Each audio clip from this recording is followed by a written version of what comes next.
You know very little, if anything, about the future, that uncertainty renders predictions pointless, and just do step 1, followed by step 2, and figure everything out in the present, where everything actually happens. Bing, bing, bing, bing, bing, bing, bing, bing, bing, bing, bing. I don't even know what that means. No one knows what it means, but it's provocative.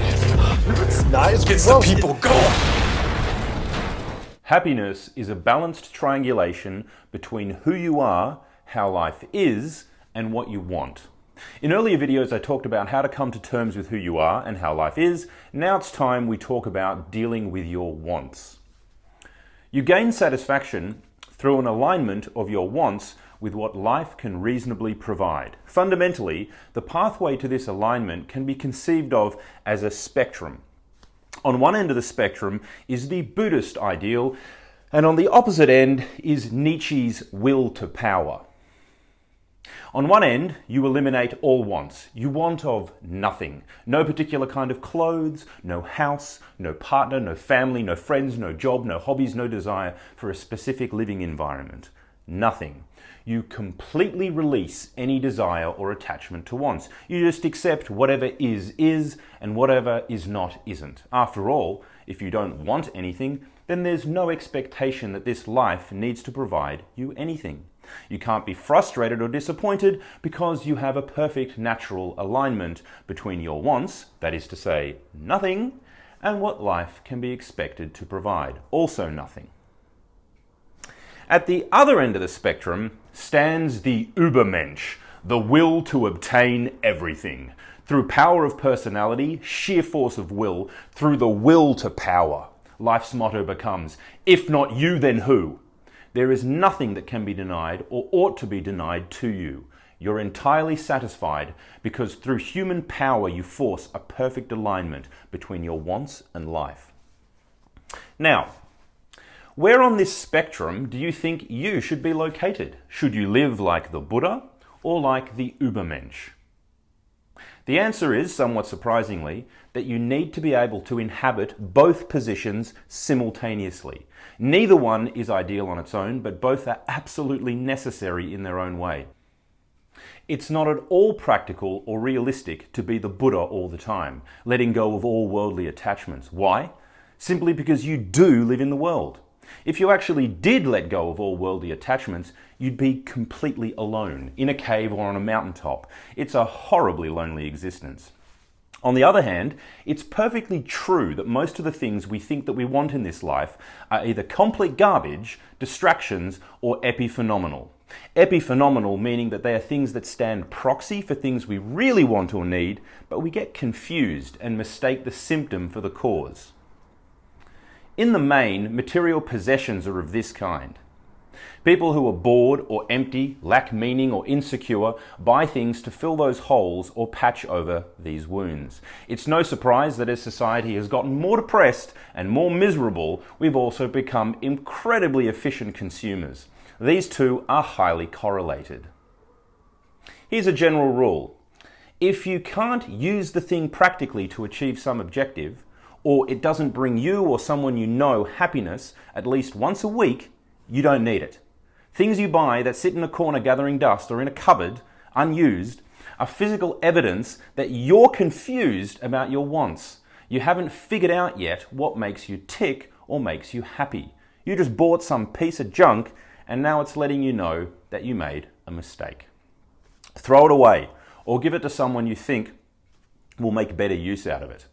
Get evidence of your inability to correctly assess yourself out of your life. You don't need it or want it. Now, when it comes to things you do want, things that are positive and productive, like for example, getting a better job, then you must be the Übermensch. There is no point trying to be like the Buddha. Why? Because getting things always involves other people, and other people don't respond to the Buddha. If you're completely detached, they have no reason to interact with you. There's nothing to agree to. You don't care, after all. Humans respond to humans, and humans respond especially well to humans with a will to power. Let me walk you through a way of channeling your inner Übermensch. Imagine you've walked to the edge of an orchard. There are trees as far as the eye can see, row upon row, hanging heavy with plump, shiny apples. There are three types of people in the world: Übermensch, conmen, and NPCs. The NPC will stand at the edge of the orchard, arms dangling by their side, waiting, hoping someone will come and meet them at the boundary and help them get some fruit. The Übermensch, on the other hand, begins analysing the orchard as soon as they approach. They spy a ladder lying on the ground in a far corner and a wicker basket hiding in the shadow of a faraway trunk. While the NPC waits forlornly, labouring under the misapprehension that some fantasy figure will come and save them from their own weakness, the Übermensch quickly and quietly grabs the basket, slides their arm through one handle, and makes their way to the ladder. Half an hour later, the Übermensch walks past the NPC, balancing a basket full of fruit on their shoulder. The NPC watches as the Übermensch walks into the distance, somewhat confused, assuming he must work there or be part of some special privileged gang. Eventually, someone does come to greet the NPC. Overjoyed, the NPC agrees to borrow the ladder for 2 baskets worth of apples. All afternoon, they run up and down the ladder until they've repaid their generous helper. Darkness sets in, and they've realised they're running out of time. Thankfully, they've got a few apples stuffed in their pockets as they make their way out of the orchard. As they reach the boundary, the NPC looks around, wanting to say goodbye to the person who leased them the ladder. But the con man is long gone, thrilled to get 2 baskets of apples without having to lift a finger, and amazed that day in, day out, there's another NPC right for the picking. Life is, in many respects, like the orchard, full of opportunity and a sensible strategy waiting to be discovered. The critical thing is to figure out if you're playing the role of Übermensch, conman, or NPC. Conmen go to hell, and NPCs waste their lives. It's only an Übermensch that aligns their wants with what life can reasonably provide. For the rest of the video, I want to expand on some other useful points. 1. An efficient and modest life is a happier and more fulfilling one. Do less but better, have less but care more. 2. Always be authentic to your feelings and never apologize or explain yourself. Doing things you want reverberates positivity. Doing things you resent rebounds negativity. 3. Every day is a brand new life. You can always be better. You can always try again. It's never too late to try. 4. Be present focused. The past can be a prison. The future can be a distraction. Let's go through these points in a little bit more detail.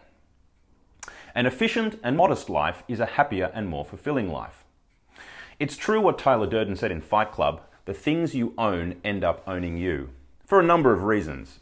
First of all, anyone who earns a lot of money, especially someone earning this money doing a demanding job, has built up an entire structure of things, costs, obligations, and responsibilities that often make it quite difficult for them to do a huge variety of things they would otherwise like to do. What happens to most people as they move up in life and make a little more money each year is they buy a better car, better clothes, rent a bigger flat, or go on nicer holidays. They don't end up with more free time or money in the bank, just a larger rental, mortgage, or credit card bill. It's a really easy trap to fall into, and most people do. When you start earning money, avoid the temptation of simply leveling up the material comfort in your life. Don't voluntarily build a wall that traps you with obligations, expectations, and limitations. Keep yourself free and breezy. A small place and a modest wardrobe. If you can avoid a car, don't get one. Cars are nothing but a headache. Get a bike or just take public transport. When you're growing up, we come to believe that people will think better of us if we have nice things or we look like we're successful or wealthy. In the end, we develop a paranoia that it matters what strangers think about how we dress or what car we drive. This is completely insane. Money is labor, labor is time, time is your life wasting away. You're literally wasting portions of your life on the perceptions of strangers that you'll never speak to or see again. Sheer madness. Always be authentic to your feelings and never apologize or explain yourself. You only have one life. This is not a dress rehearsal. There is no point wasting time doing things you don't want to do, being with people you don't like, or pretending to be someone or something you're not. All of this is a complete waste of time, and you'll never get that time back. If someone doesn't like the way you are, or they make you feel bad about yourself, or they only accept a certain part of you and don't want to talk to you about the other things that interest you and constitute who you are, walk away. Don't spend another moment with them. It's better to have one genuine friend or even 0 friends than spend time with people who drag you down or don't let you express who you are. Don't fall into the trap of thinking that you're so desperate for friends you'll settle for garbage. That's totally toxic and it will crush your spirit. Bearing in mind that the world is other people and that to achieve things always requires the cooperation and agreement of at least one other person, if you're spending time in situations you're not committed to, not embracing, or not passionate about, you're projecting a compromised version of yourself into that social situation and engaging with other people at an unhelpful level. You're better off not being there than being there and resentful. This may sound slightly controversial, but in my experience, apologizing can really backfire on you, especially if you're pursuing an empowered and forceful agenda. The sad truth is that most people can't handle the truth and will use the apology against you. In many cases, silence is the best policy. Just move on and keep forging ahead. Now, this doesn't give you license to be an awful person. It just means that if on your journey to fulfillment and satisfaction and happiness, you ruffle some feathers or you hurt some feelings, don't let that slow you down. Everyone is responsible for their own feelings, and if you know you didn't do anything spitefully or with malice, then spending time dwelling in someone else's psychological dilemma is absolutely pointless and a drag on your life. Every day is a brand new life. One of the most magical aspects of life is that every day you can wake up and try again, have another go at something that didn't quite work out the way you wanted it to yesterday. Treat each day like an experiment in your project of satisfaction and happiness. Some days you'll wake up feeling like crap, and that's okay. Those days are probably better for admin than for social interaction or something that demands a full heart or passion. At any given time, you should have a number of different projects on the go. Perhaps you're looking to get fit, develop a friendship, find a partner, and get a better job. So that's 4 things, 4 projects right there. To achieve any project is the same formula. 1, where does this thing take place? 2, who is involved in this thing? 3, what skills are required to complete? Then you work out A, how do I put myself in this place? B, how do I interact effectively with those people? And C, how do I bring my skills and competencies up to the required level? If you think about these 4 projects and the variety of tasks or sub-quests required to get you to the finish line, you'll see that they don't all require the same kind of energy, emotion, or state of mind. This means that no matter how you wake up each day, there's something you can do to advance one or more of your goals. Even if you wake up feeling like absolute trash, if you wake up feeling miserable, that's probably not a good day to go and try and find a partner. But perhaps it is a good morning or a good day to go and hit the gym or do some background research on new places of employment. Then one day soon, when you do wake up full of power and energy, now that's a day to go out and meet some people and not a day to waste on the computer or going for a run. Be present focused. This isn't the same as living in the moment, and I'm not talking about a YOLO attitude.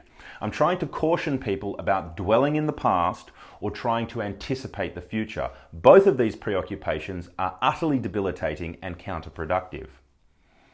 A lot of people have a fairly good memory and spend an inordinate amount of time reflecting on things from their past. Curiously, they spend most of the time thinking about bad things or things that didn't go well. It should come as no surprise to hear that this is a crippling affliction. Here's my rule. The past is completely useless except as a reservoir of memories of times you did something of which you are proud. Ask yourself, what is a moment in my life where I behaved exactly the way I always wanted to? Or a moment that shows me at my best? Okay, That's your resonant memory. That's the event from your life you should fall back onto to inspire your actions and your effort. Basically, all the rest, just forget it. The past, complete junk, unnecessary, and pointless. You can't go back. You can't experience these things for a second time. All action, thought, and effort occurs in the present. The past is a prison. The future too is a bit of a trap, but for a different reason. You have no way of controlling, predicting, or anticipating the future.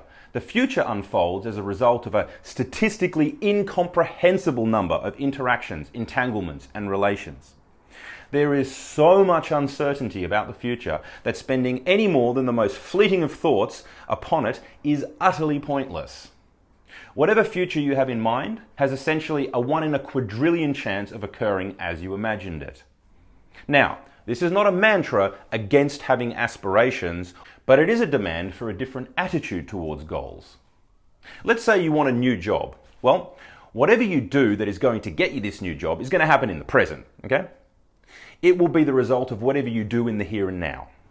If you want to achieve something, it's always better and always best to do better quality work and work harder than it is to do inferior work and be lazier. So the formula is pretty simple. Always do your best in the present and the future will take care of itself. Don't let uncertainty about what will happen 3 or 4 steps down the track prevent you from taking step 1. But this is what happens to so many people.